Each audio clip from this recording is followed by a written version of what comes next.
Hey everyone, welcome back to Legends and Lore. I'm your host, David Culpepper. Today we're diving into one of the most notorious unsolved cases in American history, the Zodiac Killer. Now you might think you know this story, the mysterious letters, the ciphers, the taunting of police and newspapers, but there are layers to this case that most people have never heard about. Before we get into all that though, let's go back to a cold December night in 1968. December 20th to be exact. David Faraday, just 17 years old, was on his first date with 16-year-old Betty Lou Jensen. David had borrowed his mother's Rambler and promised to be home by 11 p.m. They drove out to Lake Herman Road, a lonely stretch between Vallejo and Benicia, California. It was a popular spot for local teens, secluded enough for privacy, but not so remote that it felt dangerous. At least that's what everyone thought. What's interesting, and something most people don't know, is that earlier that evening, two different couples had noticed a strange car in the area. One couple reported seeing a light-colored, possibly white vehicle driving without headlights. The other mentioned a car that seemed to be patrolling the area, passing by multiple times. Neither couple thought much of it at the time.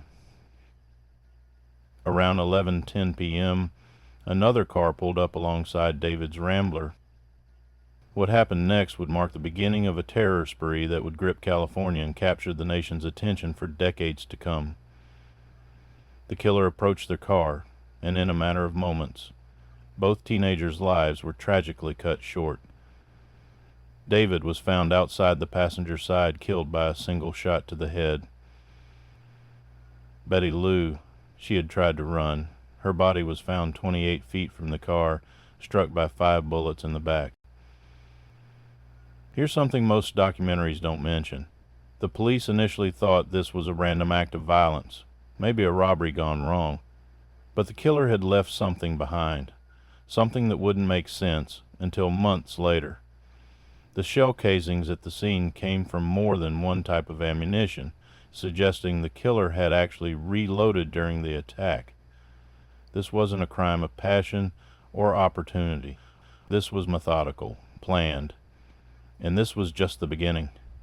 Over the next year, the Bay Area would be terrorized by a series of attacks, each one accompanied by bizarre letters, complex ciphers, and a growing sense that law enforcement was dealing with something they'd never seen before. And what makes the Zodiac case so unique isn't just the brutality of the crimes, though they were certainly brutal. It's the killer's obsession with playing a twisted game with the public. Most serial killers try to stay hidden, to blend into society. The Zodiac, he wanted attention, he craved it, and he was willing to go to extraordinary lengths to get it. After the Lake Herman Road murders, things went quiet for about 6 months. Life in Vallejo started to return to normal. Then came July 4th, 1969. While most of America was celebrating Independence Day, 22-year-old Darlene Ferrin and 19-year-old Mike Majou pulled into the Blue Rock Springs parking lot, just 4 miles from the first attack. Now here's something fascinating that often gets overlooked.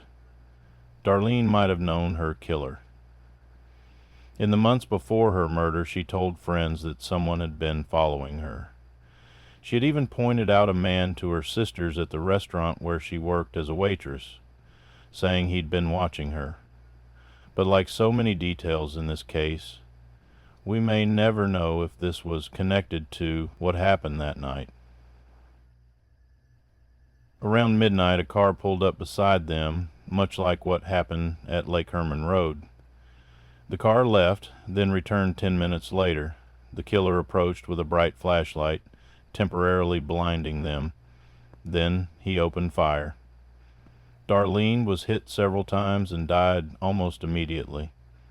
Mike, despite being shot in the face, neck, and chest, somehow survived. Less than an hour after the shooting, something unprecedented happened. A man called the Vallejo Police Department. "I want to report a murder. No, a double murder." If you go 1 mile east on Columbus Parkway to the public park, you'll find kids in a brown car. They were shot with a 9mm Luger. I also killed those kids last year. Goodbye. The caller was never identified. This officially marked the beginning of the Zodiac's campaign of psychological warfare against the police, the papers, and the entire Bay Area. Then, just a month after the Blue Rock Springs attack, on August 1st, 1969, 3 nearly identical letters arrived at 3 different newspapers: the Vallejo Times-Herald, the San Francisco Chronicle, and the San Francisco Examiner. Each contained 1/3 of a complex cipher, what we now call the 408 cipher, along with the demand, publish these on the front page or more murders would follow. Was particularly chilling, and something that doesn't get talked about enough, is how the killer proved he was responsible for the previous murders. In these letters he included details that only the killer could have known. Specific details about the ammunition used, the position of the victims, even what Darlene Ferrin was wearing that night. But he didn't just stop there. He shared his twisted motivation, writing, "I like killing people because it is so much fun." Now this is where our story takes an unexpected turn. While the police were scrambling to break this cipher, a high school teacher and his wife in Salinas, California, were about to make history. Donald and Betty Harden, just ordinary citizens, managed to crack the 408 cipher in just 1 week. Think about that for a moment. Professional cryptographers had been stumped, but this couple, working at their kitchen table, figured it out. The decrypted message was, well, let me read you part of it. "I like killing people because it is so much fun. It is more fun than killing wild game in the forest because man is the most dangerous animal of all." Yes, that's dangerous spelled wrong. Our killer wasn't the best speller. But what's really interesting is what he didn't say in the cipher. Despite all those words, he never revealed his motivation, his identity, or any real clues about who he was. But the Zodiac wasn't done. Not even close. In fact, he was about to commit what many consider his most terrifying attack at Lake Berryessa. And this time, he would show up wearing something that would become one of the most iconic and disturbing images in criminal history. September 27th, 1969. Lake Berryessa was a popular spot for college students and tourists, especially on warm fall days like this one. Brian Hartnell and Cecilia Shepard, both college students, had picked a secluded spot on the shore for a peaceful afternoon. What they didn't know was that someone was watching them. The figure that approached them that day would become legendary. A man wearing a black executioner's hood with a white cross symbol stitched on the chest. Now here's something most people don't know. Brian initially thought it was some kind of prank. After all, who would wear such an elaborate costume in broad daylight? The man claimed to be an escaped convict from a prison in Montana. He said he needed their car and money to escape to Mexico. Brian, who survived the attack and gave us this detailed account, noticed something odd. The man's voice was calm, almost practiced. He spoke without any trace of desperation you'd expect from an escaped convict. What happened next was methodical, almost ritualistic. The killer had Brian and Cecilia lie face down on the ground. He bound them with pre-cut lengths of plastic clothesline. Another sign this was carefully planned. Then, well, the attack was brutal. Both victims were repeatedly stabbed. Cecilia was struck 10 times, Brian 6. Cecilia would later die from her wounds, while Brian, despite his injuries, survived. But here's where the Zodiac did something completely unexpected. After the attack, he walked calmly to Brian's car and drew his signature cross-circle symbol on the door with a black marker. Then he wrote the dates of his previous attacks adding today's date to the list. It was like he was keeping score, marking his territory. Then, just like before, he actually alerted the police. He drove to a phone booth in Napa, called the police, and reported his own crime. "I want to report a murder. A double murder. They're 2 miles north of park headquarters. They were in a white Volkswagen, Carmen Ghia." The really unsettling part? He ended the call by saying, "I'm the one who did it." Just 2 weeks after Lake Berryessa, the Zodiac made his boldest and most shocking move yet. This time he changed everything about his pattern. Instead of targeting young couples in secluded areas, he struck in the heart of San Francisco's Presidio Heights neighborhood. Instead of using a gun or knife, he chose a taxicab. On October 11th, 1969, Paul Stein, a 29-year-old cab driver, working his way through graduate school, picked up a passenger at the corner of Mason and Geary Streets. The destination was supposed to be Washington and Maple. What happened next would change this case forever. Here's a detail that haunts investigators to this day. 3 teenagers witnessed the crime from their window across the street. They saw the killer sitting in the front seat with Stein, saw him shoot Stein point blank in the head. But instead of fleeing immediately, the killer did something truly bizarre. He took out a piece of Stein's shirt, carefully tearing away a section. He then methodically wiped down the cab's interior, apparently cleaning his fingerprints. The witnesses watched this entire scene unfold, thinking they were watching a robbery gone wrong. They did call the police and actually provided a description that was remarkably detailed. White male, 25, 30 years old, crew cut, glasses, stocky build. But here's where things went horribly wrong. In one of the most tragic miscommunications in criminal history, the police dispatcher described the suspect as a black male. For crucial minutes, police were looking for the wrong person. 2 patrol officers actually stopped a stocky white man walking through the Presidio just minutes after the murder. He matched the description perfectly. But they let him go because they were looking for a black suspect. To this day, many investigators believe they had the Zodiac right there and let him walk away. 3 days later, a letter arrived at the San Francisco Chronicle. Inside was a piece of Paul Stein's bloody shirt, proof that this was indeed the work of the Zodiac. But this letter was different. The killer was angry. He was taunting the police, bragging about how close they'd come to catching him. He wrote about his plans to shoot out the tires of a school bus and pick off the little darlings as they come bouncing out. This threat against school children changed everything. The Bay Area was already terrified, but now parents were keeping their kids home from school. Police began following school buses on their routes. The Zodiac had managed to paralyze an entire region with just a few words on paper. But here's something fascinating. During this period, the Zodiac's letters started showing signs of, well, let's call it evolution. His early letters were fairly straightforward, taking credit for murders, making threats. But now he was including elaborate ciphers, references to obscure literature, even jokes. He quoted Gilbert and Sullivan's The Mikado. He called into live TV shows. It was like he was developing a character, creating his own mythology. One letter from this period particularly stands out. The Zodiac claimed he had been stopped by police near a crime scene and managed to escape. He wrote, "The cops could have caught me last night if they had searched the park properly instead of holding road races with their motorcycles." Was he talking about the night of the Stein murder?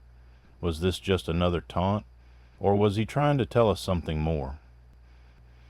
Then there's the 340 cipher, sent in November 1969. Unlike the first cipher, this one remained unbroken for 51 years. When it was finally cracked in 2020, it didn't reveal the killer's identity, as many had hoped. Instead, it contained more taunts. I hope you are having lots of fun in trying to catch me. I am not afraid of the gas chamber because it will send me to paradise all the sooner. What's particularly interesting about this period is how the Zodiac seemed to be following his own press coverage. He would respond to articles about him, correct details he felt were wrong, and even complain when he wasn't getting enough front page coverage. In one letter, he wrote, "I get awfully lonely when I am ignored." Now, let's talk about the hunt for the Zodiac and the one name that keeps coming up over and over, Arthur Lee Allen. Allen first came to police attention in 1971 when his friend Don Chaney came forward with an incredible story. According to Chaney, back in 1968, before the first known Zodiac murder, Allen had talked about his desire to kill people, calling them Zodiac kills.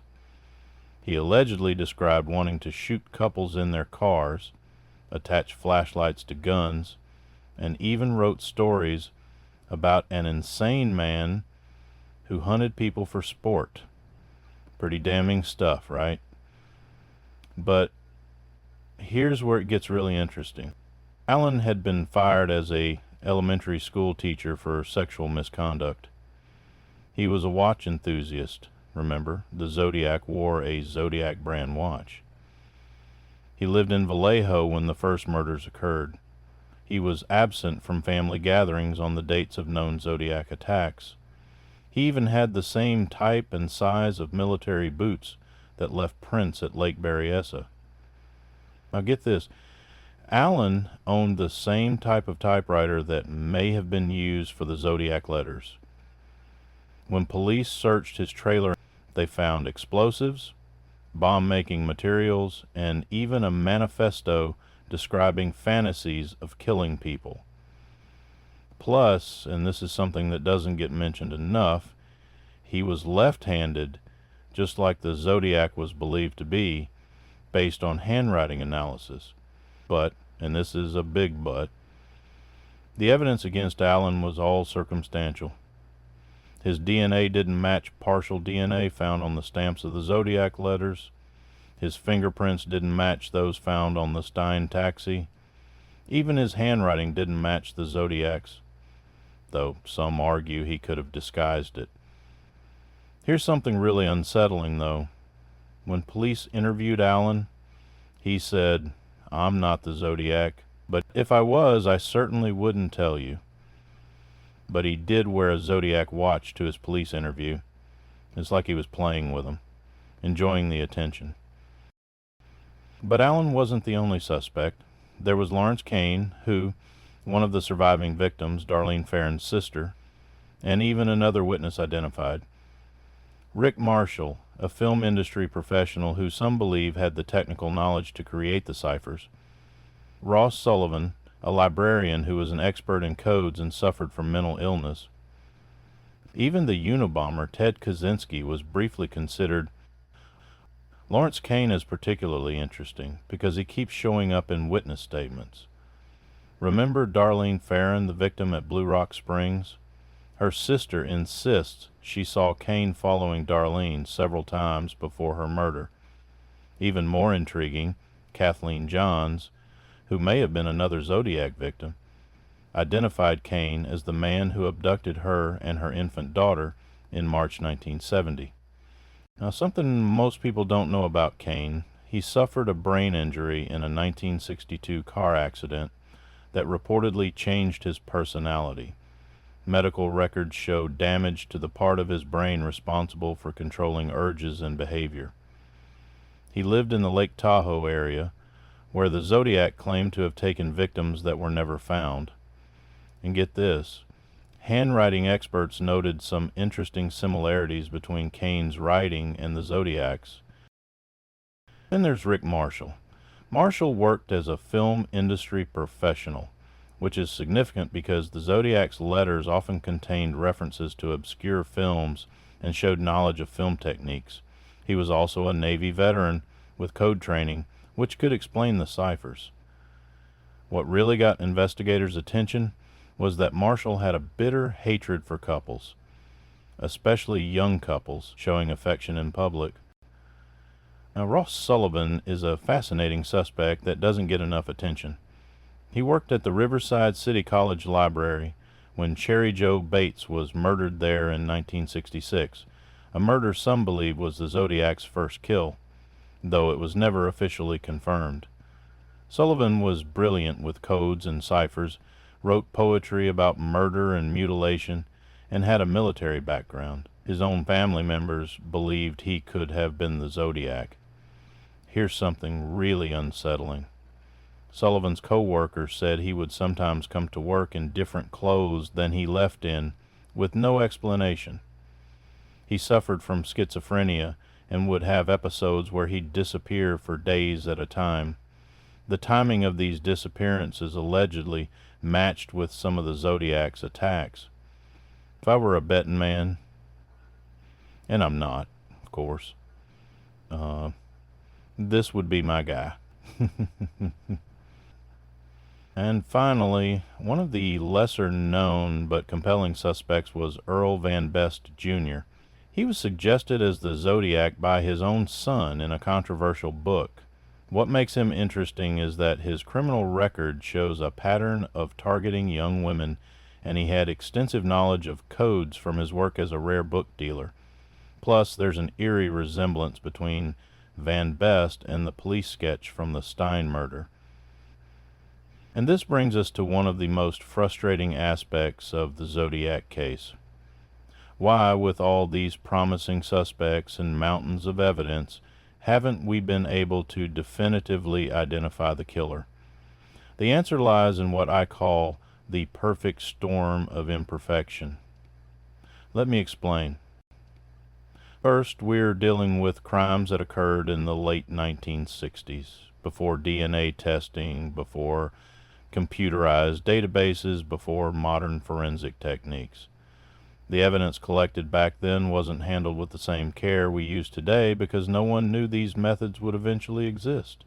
A perfect example, investigators used rubber stamps on the Zodiac's letters to mark them as evidence, potentially contaminating any DNA that might have been there. Then there's the jurisdictional nightmare. The Zodiac killed across different cities, different counties, even possibly different states. Each department had its own way of handling evidence, its own filing system, its own theories about the case. Some evidence was lost in transfers between departments. Some was misplaced during office moves. Some just disappeared. But here's what really complicates things. The Zodiac himself seems to have been forensically aware, way ahead of his time. He wore gloves, he wiped down crime scenes, he used different weapons, different ammo. Even the way he licked his stamps, if he even did lick them, was inconsistent. It's like he knew that someday these tiny traces might be used to identify him. And then there's what I consider the most maddening part. The physical evidence we do have, it's contradictory. The partial DNA from the stamps doesn't match Arthur Lee Allen. The fingerprints from the taxi don't match Kane. The handwriting analysis doesn't conclusively match anyone. It's almost as if, as if the Zodiac wanted to leave just enough evidence to keep everyone guessing. Modern technology has opened up some fascinating new avenues in the Zodiac case, and for the first time in decades, there's real hope for a breakthrough. Let me tell you why. In 2020, we saw what modern tech could do when a team of code breakers finally cracked the 340 cipher using specialized software. They accomplished something that had stumped experts for over 50 years. But that's just the beginning of what today's technology might reveal. Genetic genealogy, the same technique that caught the Golden State Killer, could be the key. In 2018, investigators gathered DNA from the back of Zodiac letter stamps and envelopes. Now they're running this through expanded DNA databases, building family trees, looking for distant relatives who might lead to the killer. Even if the Zodiac is dead, his DNA could still tell us who he was. Here's something really interesting. Artificial intelligence is being used to analyze the Zodiac's handwriting in ways that weren't possible before. These programs can detect subtle patterns that human experts might miss. They're even using AI to compare the linguistic patterns in the Zodiac's letters against writings from various suspects. And all that is great. But perhaps the most promising new approach involves digital mapping and geographic profiling. Investigators are using advanced software to analyze the locations of confirmed and suspected Zodiac attacks, along with where the letters were mailed from. They're looking for patterns that might reveal where the killer lived or worked. This kind of analysis has already suggested that the Zodiac likely had some connection to the military, possibly Travis Air Force Base. There's also new work being done with enhanced photographic analysis of the few crime scene photos we have. Modern software can pull details from old photos that weren't visible before. They're even applying this technology to newspaper photos from the time period, looking for anyone matching the Zodiac's description in crowd shots from the area. And here's something that gives me hope. Cold case units are now using predictive algorithms that can connect seemingly unrelated crimes. They're finding possible Zodiac attacks that weren't previously connected to the case, potentially giving us new evidence to work with. Some of the most intriguing recent developments in the Zodiac case have come from a group called the Case Breakers, though I should note their findings are controversial and disputed by many investigators. In October 2021, they claimed to have identified the Zodiac as Gary Francis Post, who died in 2018. They pointed to some fascinating evidence, scars on Post's forehead that seemed to match scars visible in the Zodiac police sketch, and they claimed to have found his name hidden in one of the ciphers. But here's where it gets really interesting. In late 2023, an independent researcher named Jen Buchholz made headlines by identifying what she believes are additional hidden messages in the Zodiac's 340 cipher. Using modern cryptographic analysis, she found what appears to be a second layer of encoded text, something that had never been noticed before. The FBI hasn't closed the case either. They're still actively collecting DNA from persons of interest. In fact, they've been quietly gathering DNA samples from the children and grandchildren of deceased suspects, building a genetic database that could eventually lead to a match. There's also been a renewed interest in the possible Riverside connection. Remember Sherry Jo Bates, the potential first Zodiac victim? In 2021, police finally confirmed that a letter received by the Riverside Police Department in 2016 was actually written by someone admitting to faking the Bates Had to Die letters from 1967.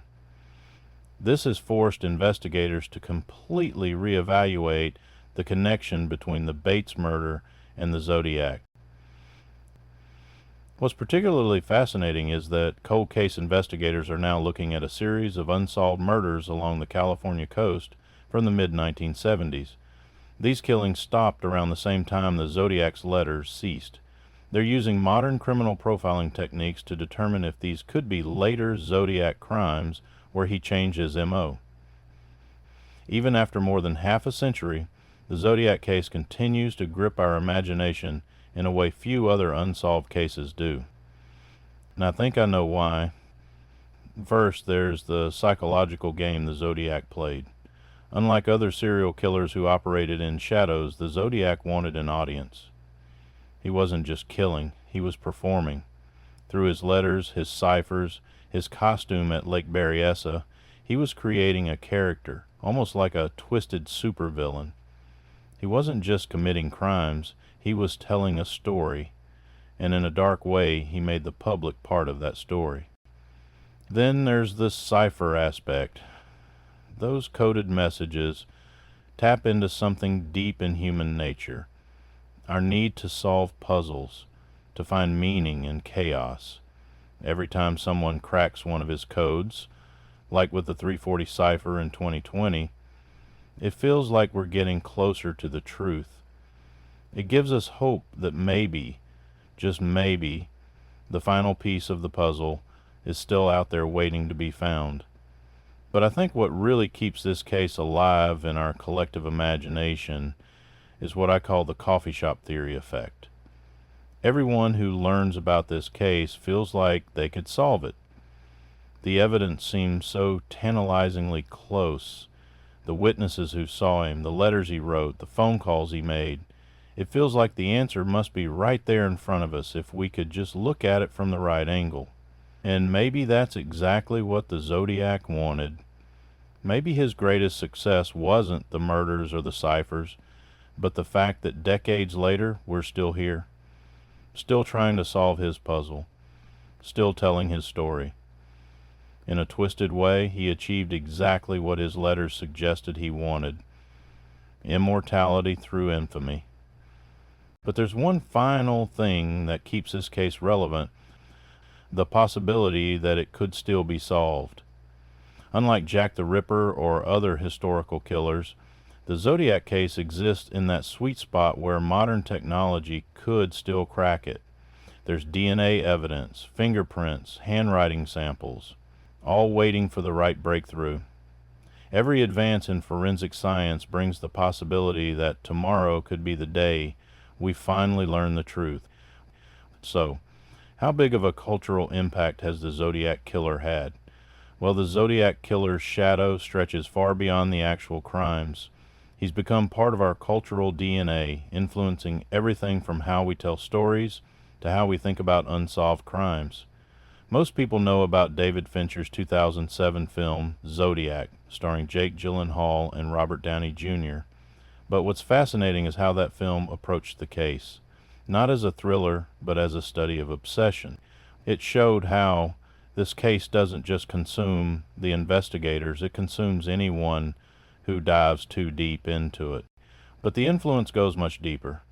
The Zodiac basically created the template for how we think about serial killers who communicate with the public. Every time there's a case involving coded messages or letters to newspapers, the Zodiac comparisons immediately begin. He's become the measuring stick for this type of crime. The case has also influenced how we think about cipher-based mysteries. Remember the Cicada 3301 internet mystery? Or the recent viral marketing campaigns that use codes and puzzles? They all owe something to the Zodiac's ciphers. He showed how powerful the combination of mystery and puzzle solving could be. What's particularly interesting is how the case changed police procedures. The Zodiac's ability to move between jurisdictions exposed huge flaws in how different police departments communicated with each other. Many of the interagency task force protocols we see today were developed in response to cases like this. And here's something that often gets overlooked. The Zodiac case helped create the modern true crime community. Long before Reddit and Twitter, people were gathering in living rooms and coffee shops, sharing theories about this case. It was one of the first cases where the public felt like they could be part of solving it. As we wrap up today's episode of Legends and Lore, I can't help but think about the real people at the heart of this story. While the Zodiac Killer has become almost mythical, a boogeyman of American true crime, we should never forget David Faraday, Betty Lou Jensen, Darlene Ferrin, Cecilia Shepard, and Paul Stein. Their lives were cut tragically short, and their families have spent over 5 decades waiting for answers. The Zodiac case remains active. Somewhere in an evidence locker, there might be a DNA sample that will finally tell us the truth. Or maybe the answer lies in one of those ciphers, still waiting to be fully understood. Or perhaps someone listening right now knows something they haven't shared. Some small detail that could break this case wide open. What we do know is that the Zodiac wanted to be remembered. He wanted to create a legacy of fear and fascination. And in that he succeeded. But maybe his own arrogance, his need to taunt and tease through letters and codes, left behind the very clues that will eventually unmask him. Until that day comes, the Zodiac remains one of our greatest unsolved mysteries, a reminder that sometimes the most haunting stories are the ones without an ending. This has been Legends and Lore. I'm David Culpepper. If you enjoyed this episode, make sure to like, subscribe, and share with your friends. And remember, some mysteries aren't meant to stay mysteries forever. Join us next time when we'll explore, well, you'll just have to wait and see.